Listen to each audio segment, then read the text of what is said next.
Conforme adiantei em minha manifestação inicial, a partir das informações prestadas pela Presidenta da República, o Tribunal se reúne-se novamente para deliberar as contrarrazões e se elas são suficientes para afastar os 15 indícios de irregularidades detectados.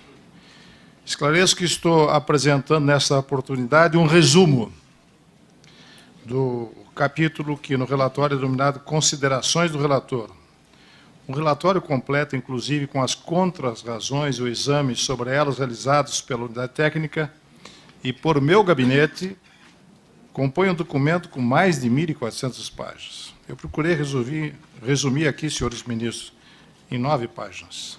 Portanto, procuro ser sintético, pragmático, porque a sociedade espera esta decisão há muito tempo. Como a linguagem empregada é bastante técnica, de compreensão mais difícil para os interessados nesse processo, peço licença aos meus ilustres pares para promover algumas adaptações no texto de forma a torná-lo de mais fácil compreensão por aqueles que nos ouvem e que, eventualmente, não são familiarizados com a linguagem técnica.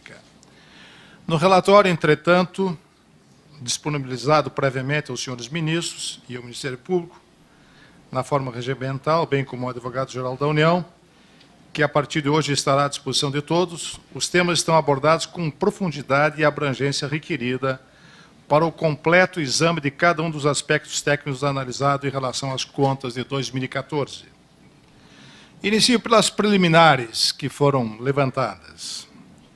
Discorrendo aquilo que foi suscitado pela Advocacia-Geral da União, que tece em considerações sobre o contraditório e a ampla defesa, além de destacar o esforço do governo federal em se adequar aos apontamentos dos pareceres prévios desse tribunal. Em seguida, destacam a fidedignidade das contas de 2014 aos pressupostos do planejamento, da transparência e da gestão fiscal. E também clamam observância aos princípios da legalidade e da segurança jurídica, que há pouco foi referido. Não posso deixar de reconhecer que o governo cumpriu parte das recomendações do TCU. Nas contas do ano passado, relatadas pelo eminente ministro Raimundo Carreiro, após a apreciação daquelas contas, alertei a Presidente da República, inclusive pessoalmente, porque estava muito preocupado com toda a situação que encontramos, sobre a existência de mais de 2,3 trilhões, não estou falando de bilhões, trilhões, em passivos autoriais e contingentes não contabilizados. Veja só, não contabilizados. Não obstante, o governo não tenha ficado inerte, as providências adotadas ainda são insuficientes do ponto de vista contábil. Explico, isto é o futuro da aposentadoria de todos os funcionários públicos do nosso país. 2,3 trilhões que não estavam contabilizados. Quanto às demais alegações, pondero que não merecem prosperar os argumentos apresentados nas preliminares, defendendo que as contas de 2014 estão fidedignas aos pressupostos do planejamento da transparência e da gestão fiscal. Não procede a afirmação de que houve tipificação aberta, sem menção aos dispositivos infringidos, dificultando a oportunidade de defesa. A descrição de forma pormenorizada dos dispositivos legais descumpridos ou violados no relatório disponibilizado à Presidente da República. Ademais, a irregularidade que resumir a seguir nos leva à conclusão oposta à apresentada nessa preliminar, pois ficará comprovada o total afastamento dos pressupostos do planejamento, da transparência e da gestão fiscal, com graves ofensas à principiologia e artigos específicos da Lei de Responsabilidade Fiscal. Não merece prosperar igualmente os argumentos das preliminares relacionados ao princípio da legalidade e da segurança jurídica. Não houve evolução no entendimento desta Corte nem mudanças radicais na interpretação de normas legais e constitucionais que retroajam a fatos pretéritos. Ainda que houvesse o aperfeiçoamento na fiscalização desta Casa, evolução natural em qualquer instituição, seja ela pública ou privada, leva o aprofundamento nos achados de auditoria e não dá ensejo a qualquer contaminação de contas anteriores. A jurisprudência dessa Casa é pacífica nesse ponto. Quanto à modulação temporal, requerida nas contrarrazões a fim de alcançar tão somente situações futuras, pondero que tal medida, em casos de gravidade como as que oram se analisam, de repercussão nacional e de magnitude acima dos 100 bilhões, representariam uma licença, um incentivo a pedaladas fiscais aos demais entes da Federação. No limite, a prevalecer a tese das contrarrazões em todo o processo de ampla abrangência, como são as contas de governo, o TCU e os demais tribunais de contas teriam, como sempre, alertar o agente público, o órgão ou entidade jurisdicionados, como uma espécie de aviso prévio, antes de aplicar a lei e a Constituição que está determinado, o que caracteriza a ofensa massa ao princípio da legalidade por parte do controle externo. Entendo, portanto, em relação à questão jurídica, que a segurança jurídica não pode ter maior hierarquia que o princípio da legalidade. Repito, a segurança jurídica não pode ter hierarquia maior que o princípio da legalidade.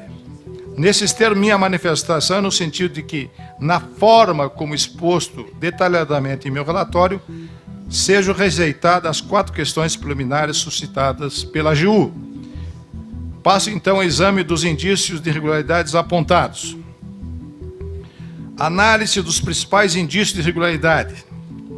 Como muito bem destacado pela CEMAG, a Lei de Responsabilidade Fiscal é indiscutivelmente um dos maiores marcos normativos na era pós-Constituição de 88. Essa questão é fundamental, ou seja, gastar o que arrecada e não exorbitar nesse sentido. As metas fiscais neste contexto são instrumentos de grande avalia nesse esforço conjunto de manutenção do equilíbrio das finanças públicas.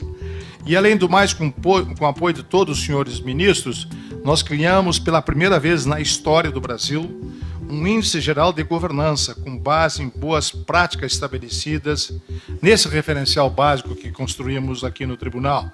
Contudo, o diagnóstico desse processo, em conjunto com as análises do processo das pedaladas, e após exames detalhados das contrarrazões apresentadas, evidencia que diversos procedimentos adotados ao longo do exercício 2014 afrontaram de forma significativa, além dos artigos específicos, delineado em cada um dos indícios de irregularidades, princípios objetivos e comportamentos preconizados pela Lei de Responsabilidade Fiscal, caracterizando, e aí eu quero ser bem específico, mas dentro de uma análise técnica, caracterizando um cenário de desgovernança fiscal. Caracterizando um cenário de desgovernança fiscal. Os fatos que permeiam as irregularidades abordadas nesse capítulo denotam inobservância sistemática de regras e princípios estabelecidas pelo legislador. E, além de outros aplicáveis à administração pública, é importante enfatizar que tais fatos possuem conexão singular entre si na medida em que repercutiram, todos sem exceção, de uma forma ou de outra, na condução da política fiscal de 2014 e nos resultados a ela inerentes. Aí eu faço um destaque. Antes de discorrer as principais irregularidades analisadas, destaco novamente que as contribuições apresentadas pela CEMAG, assinada por 14 auditores, portanto, como eu fui colocado em suspeição, teria que colocar também todos os 14 auditores. Atraso de pagamento junto à Caixa e o BNDES e o FGTS, é outro item importante. O relatório demonstra de forma detalhada o uso contínuo e reiterado em 2014 da Caixa BNDES, portanto, não somente Caixa com os programas sociais, BNDES com empréstimos para empresas e FGTS como financiadores de políticas públicas. Com isso, foram postergados de forma injustificada por arbítrio do Poder Executivo os pagamentos de despesas obrigatórias da União. Tais operações de créditos ocultas distorceram a realidade orçamentária financeira e o resultado fiscal do ano. Facultaram também, em contrapartida, maior margem de manobra governamental no que se refere ao limite de despesas discricionárias. Em suma, entendi, em oposição a esse raciocínio, que os atrasos se enquadram no conceito de operação de crédito estabelecido pela lei, que para tal enquadramento não se exige contrato bancário típico, específico, firmado com instituições financeiras com vista de entregas de numerários e que as operações em questão são assemelhadas às do rol do artigo 29, inciso 3º da lei. Nesse sentido, alguns artigos específicos foram desrespeitados, como o artigo 36, que proíbe a operação de crédito entre uma instituição financeira estatal e o ente federal, entre o ente da federação que a controle. Em complemento aos valores despendidos nesse período de 2014, foram imensamente superiores comparativamente aos valores dos anos anteriores, conforme demonstra o gráfico. Aí está um gráfico, os senhores podem ver, os anos de 2004, e os senhores podem ver a diferença de 2013 e 2014. Esse gráfico é bastante revelador dos adiantamentos junto à Caixa, soma dos saldos, benefício e todos esses programas. Está claro a diferença que aconteceu. O importante é esclarecer que a responsabilidade direta é da Presidenta da República sobre a prática das pedaladas fiscais em 2014 ficou evidente ante a edição do recente decreto 8.575 de 2015 pela excelentíssima senhora Presidenta da República, eis que por meio desse decreto autônomo fundado no artigo 84 da Constituição de 88, a Presidente passou a restringir a prática das pedaladas e assim deu evidentemente demonstração que caberia diretamente a ela coibir a prática de referidas irregularidades em 2014. Omissões de passivos e de transações primárias deficitárias do FGTS, BNDES e Banco do Brasil nas estatísticas fiscais da dívida pública, com exceção da dívida da União para com a Caixa, os demais passivos não compuseram estatísticas fiscais elaboradas pelo Banco Central do Brasil, comprometendo a fidedigidade dos números da dívida líquida do setor público em algo próximo a 40 bilhões. A omissão das despesas primárias no cálculo resultado fiscal distorceu os dados oficiais, que ficaram subestimados em 7 bilhões, afetando o cumprimento das metas fiscais, sob o enfoque da necessidade de limitação de empenho e movimentação financeira. Dessa forma, criou-se uma situação irreal que culminou na realização de contingenciamento em montante inferior ao que seria exigido em caso de observância da legislação em vigor. Analisadas as contras-razões, não há como acolher o principal argumento apresentado de que os registros não foram efetuados por não terem sido atendidos todos os critérios da metodologia do Banco Central. A própria metodologia admite registro de operações efetuadas junto ao BB, Banco do Brasil, FGTS, BNDES e FINAME. Em momento no qual o Congresso Nacional estabelece a transparência como um dos pilares da utilização dos recursos públicos, a exemplo da aprovação da Lei de Acesso à Informação, a omissão de dívidas para a sociedade em valores próximos a 40 bilhões, com reflexo no resultado primário em 7 bilhões, não pode ser aceita como mera impropriedade formal. Passando para outro item, Irregularidades na gestão fiscal, metas, programação orçamentária e financeira e contingenciamento. Ainda que se abstrai os valores reais que deveriam ser compostos às estatísticas fiscais, o Poder Executivo, já na avaliação relativa ao quarto bimestre de 2014, da meta resultado fiscal, naquele momento o cenário indicava, e aí é importante o que eu vou dizer, a necessidade de contingenciamento no montante de despesas discricionárias.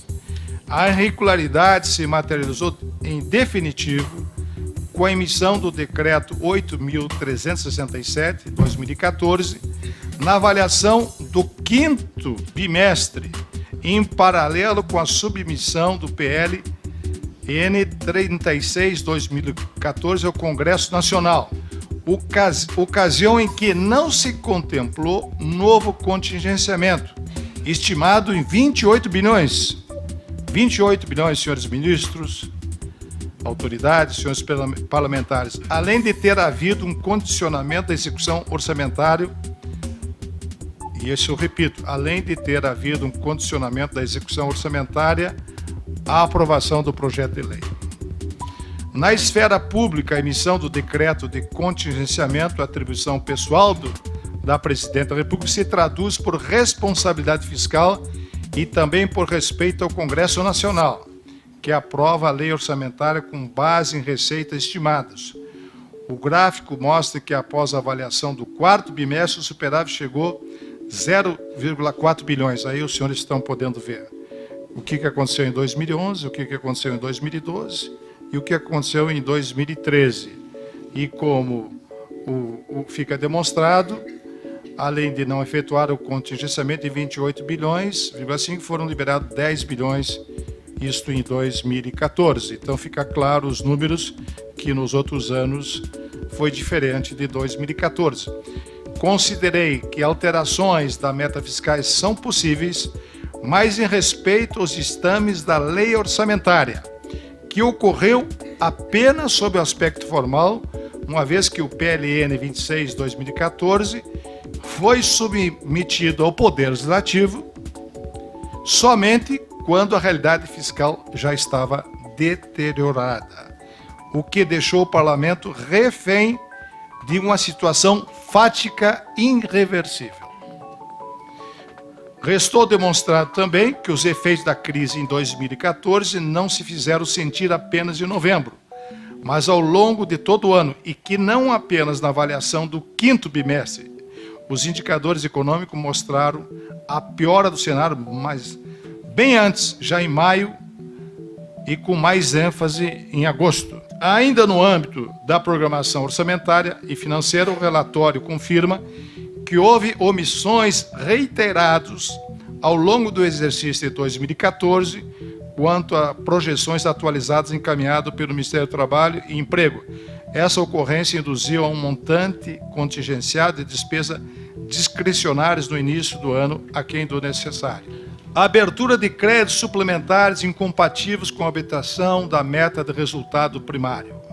Outro achado de gravidade acentuado se deve à abertura de crédito suplementar na ordem de 15 bilhões, quando a meta fiscal em vigor estava comprometida, por ocasião da edição dos decretos questionado a principal condição estabelecida na norma autorizativa, compatibilidade com a obtenção da meta de resultado primário, não fora observado, eis que inexistia lei formal alterando a referida meta, pelo que concluo que não pode prosperar a tese da defesa de que os dispositivos legais apontados são exatamente os fundamentos legais para as questionadas edições dos decretos.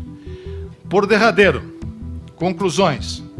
Em homenagem ao brilhante trabalho técnico realizado, reproduz adiante excerto das considerações finais da unidade especializada, por muito bem sintetizar o meu pensamento sobre o impacto das irregularidades, ora examinado nessas contas relativo ao exercício 2014, especialmente no que concerne ao descumprimento dos princípios das normas relacionadas à execução do orçamento da União, e é o relevante papel do Tribunal de Contas da União como instituição de controle da gestão fiscal.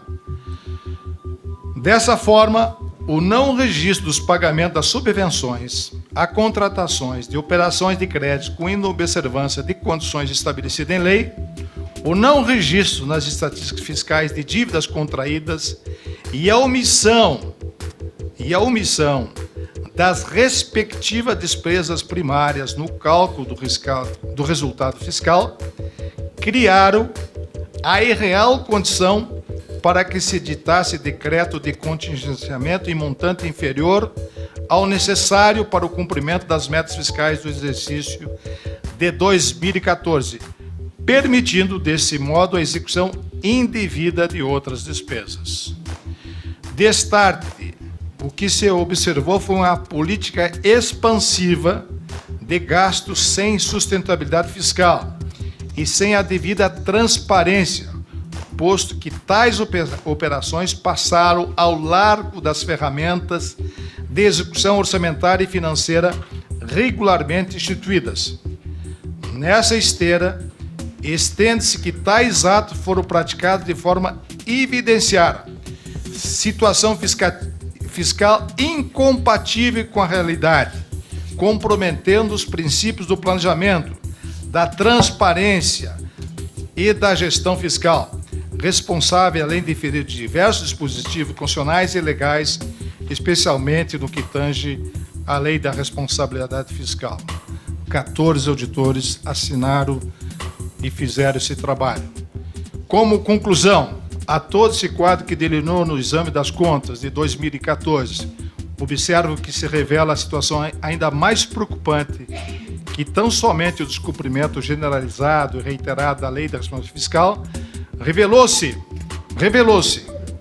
o desprestígio que o Poder Executivo devetou ao Congresso Nacional.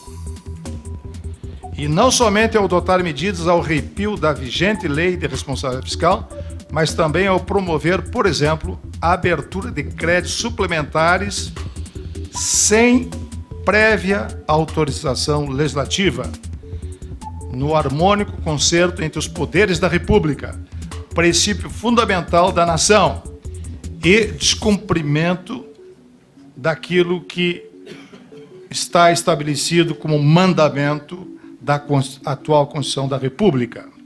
Em suma, as irregularidades aqui resumidas representam distorções na ordem de 106 bilhões.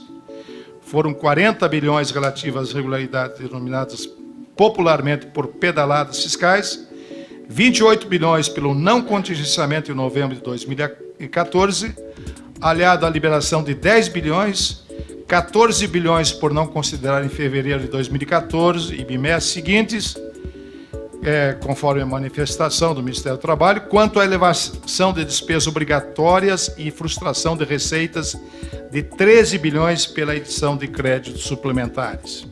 Parecer prévio sobre as contas da Presidente da República.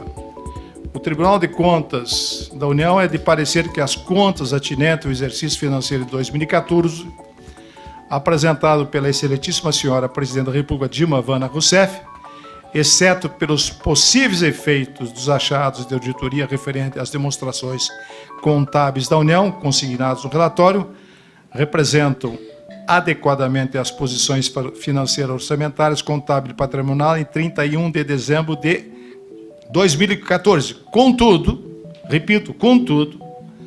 devido à relevância dos efeitos das irregularidades relacionadas à execução dos orçamentos, não elididas pelas contrarrazões apresentadas por Sua Excelência, não houve observância plena aos princípios constitucionais e legais que regem a administração pública federal, as normas constitucionais, legais e regulamentares na execução do orçamento da União e nas demais operações realizadas com recursos públicos federais, conforme estabelece a Lei Orçamentária Anual, razão pela qual as contas não estão em condições de serem aprovadas, recomendando-se a sua rejeição pelo Congresso Nacional.